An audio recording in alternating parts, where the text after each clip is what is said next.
সালামু আলাইকুম ওয়া রাহমাতুল্লাহ। বিডি মেজারমেন্টের আপনার প্রশ্ন আমাদের উত্তরের একটি নতুন পর্বে আপনাদেরকে স্বাগত। আজকে প্রথম যে প্রশ্নটা আছে আমার সামনে, প্রশ্নটা করেছেন মোহাম্মদ আব্দুল আউয়াল সাহেব। জানতে চাইছেন, জমি মেপে কড়া কাঠা শতাংশ বাহির করলে সাথে পয়েন্ট বাইর হয়, সেটাকে কি ধরে নেব? আপনি শতাংশর পরে অথবা দেখা গেছে যে কাঠার পরে, বিঘার পরে, একরের পরে যেই কোনো কিছুর পরে যেই পয়েন্ট আসবে ওই পয়েন্টগুলাকে আপনি ওইটারই অংশ ধরবেন। ধরেন আপনি ৭.২৩ কাঠা পাইলেন। এখন এই ৭ পরে যে পরবর্তীতে যে পয়েন্ট ২৩ আছে, এই ২৩ও কাঠা। কত কাঠা? ১ কাঠার ১০০ ভাগের ২৩ ভাগ। এইভাবে শতাংশ হোক, এইভাবে একর হোক, বিঘা হোক, যেই কোনোটাকে ওইটার অংশ হিসাবে আপনি চিন্তা করবেন। পরবর্তী প্রশ্নটা করেছেন মোহাম্মদ সালাউদ্দিন সাহেব। জানতে চেয়েছেন, হাতকে কিভাবে ফুটে কনভার্ট করব আর ফুটকে কিভাবে হাতে কনভার্ট করব? হাতকে আপনি ফুটে নেওয়ার জন্য এবং ফুটকে হাতে নেওয়ার জন্য আপনি মনে রাখবেন, আমরা এমনি সাধারণত এটা জানি যে ১২ ইঞ্চিতে হয় ১ ফুট আর ১৮ ইঞ্চিতে হয় ১ হাত। যার কারণে যেই কোনো ফুটকেই আপনি যখন ১.৫ 1.5 দ্বারা ভাগ করবেন তাহলে এটা হাত হয়ে যাবে। আবার হাতকে যদি আপনি ১.৫ দ্বারা গুণ করেন তাহলে এটা ফুট হয়ে যাবে।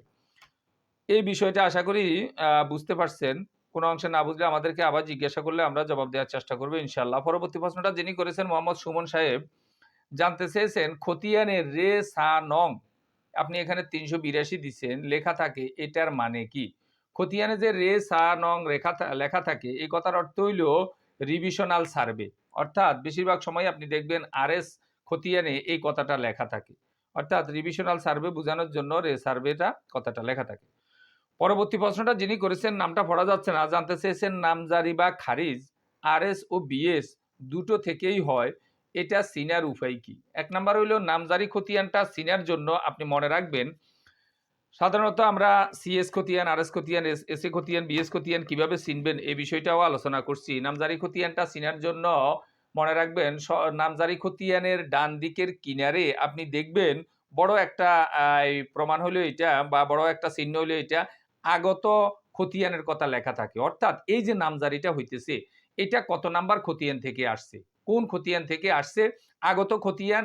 এখন আগত খতিয়ান কি আরএস, না অনেক সময় সিএস, অনেক সময় বিএস, যে খতিয়ান থেকে থাকে ওই খতিয়ান নাম্বারটা এখানে দেওয়া থাকে। ওই খতিয়ান ধরে আমরা বুঝতে পারি যে এটা কি আরএস থেকে হইলো, নাকি এটা বিএস থেকে হইলো, না অন্য কোনো খতিয়ান থেকে হইছে। এই হিসাবে বোঝা যায় যে আসলে এটা কোন খতিয়ান থেকে এই নামজারিটা হইছে। আশা করি বিষয়টা বুঝতে পারছেন। আজকের সর্বশেষ প্রশ্নটা যিনি করেছেন মোহাম্মদ হামিদ সাহেব, জানতে চেয়েছেন 20/14 অর্থাৎ 20 এবং 14 ফুট জায়গা কত শতাংশ? আসলে জমির শতাংশ বের করার জন্য আপনি খেয়াল রাখবেন ৬০ টা আইল বলতে পারলে নিরাপদ। ৬০ টা আইল বলা ছাড়া শতাংশ বের করা কঠিন। তারপরে আপনি যেভাবে এখানে লিখছেন আমি এভাবে ধরে নিলাম, দৈর্ঘ্য প্রস্থ অর্থাৎ বিপরীত আইলগুলো সমান আছে। দৈর্ঘ্য হইল হয়তো ২০ ফিট, প্রস্থ হইল ১৪ ফুট। আপনি এই যে ২ টা আছে এই ২ টাকে আপনি গুণ করবেন। এই ২ টা যখন গুণ করবেন আপনি পাবেন বর্গফুট, আর বর্গফুটে ৪৩৫.৬০ দ্বারা ভাগ করলে আপনার জমিটা শতাংশ হয়ে যাবে।